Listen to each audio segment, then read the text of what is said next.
Sur cette installation-là, ça fait environ une quinzaine d'années que je chasse. C'est vraiment la chasse qui me plaît vraiment. Je peux y aller sur mes vacances 3 semaines de rang, sans louper une seule nuit.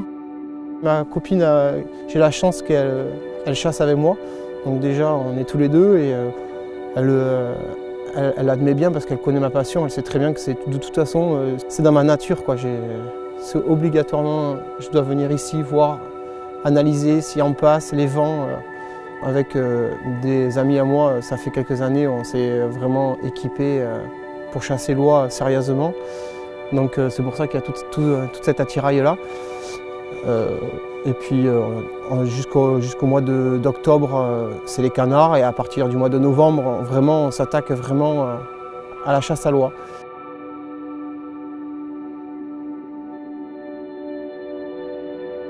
C'est un oiseau assez spectaculaire quand il arrive, quoi. Il a l'amplitude, c'est vraiment un bel oiseau. C'est difficile à le faire poser parce que je pense que tous les tenailles du coin essayent de le chasser. C'est quand même un oiseau qui est vraiment très méfiant, il se pose loin. Quand on pose une belle volée à 25 mètres, on est assez fiers de nous et c'est pas n'importe quoi. C'est vraiment quelque chose qui est vraiment extraordinaire à chasser pour nous. Alors on a à peu près, tout dépend de la période. Bon, quand on arrive jusqu'au mois d'octobre, on va dire 15 octobre, on n'a que de la sauvagine, on n'a quasiment pas d'oies, on a juste une dizaine d'oies. Et dès qu'on arrive en novembre, vraiment novembre, quand il y a les oies qui commencent à pointer leur bout du nez, là on enlève de la sauvagine parce qu'on est quand même réglementé de 100 oiseaux sur le site.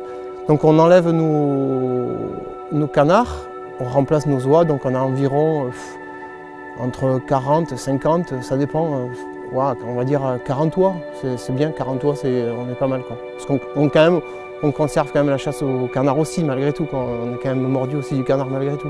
Chacun a ses petits secrets, après, nous notre petit secret, comme on peut le voir, c'est vraiment, nous on chasse, on essaye de vraiment faire poser les oies au sec, qui est encore plus difficile, de faire poser des oies sur terre, parce qu'on n'est pas dans des champs, on est quand même sur une bordure de lac, on est dans un marais.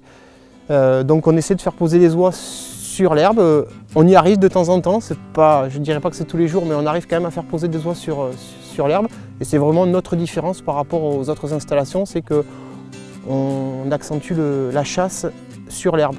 Donc c'est vraiment notre chasse à nous.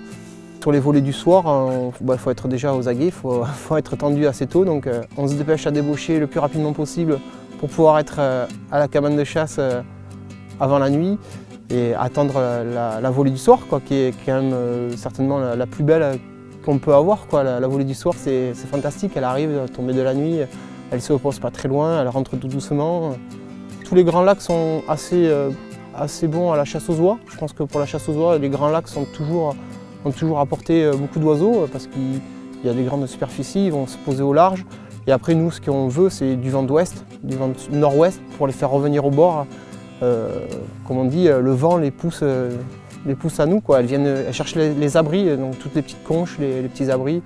Et puis après, c'est les appâts qui font le reste, quoi, qui les font se rapprocher, quoi. C'est des petits secrets. Après, je ne vais pas tout dire, hein, sinon il n'y aura plus de petits secrets pour la concurrence.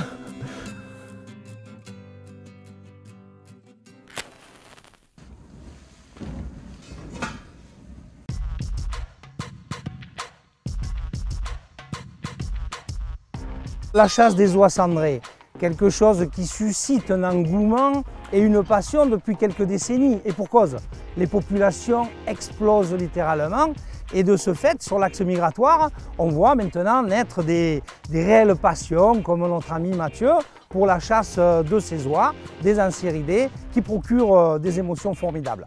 Alors si au moment de la migration automnale, ça se passe très bien, force est de constater malheureusement que le mois de février se passe un peu moins bien.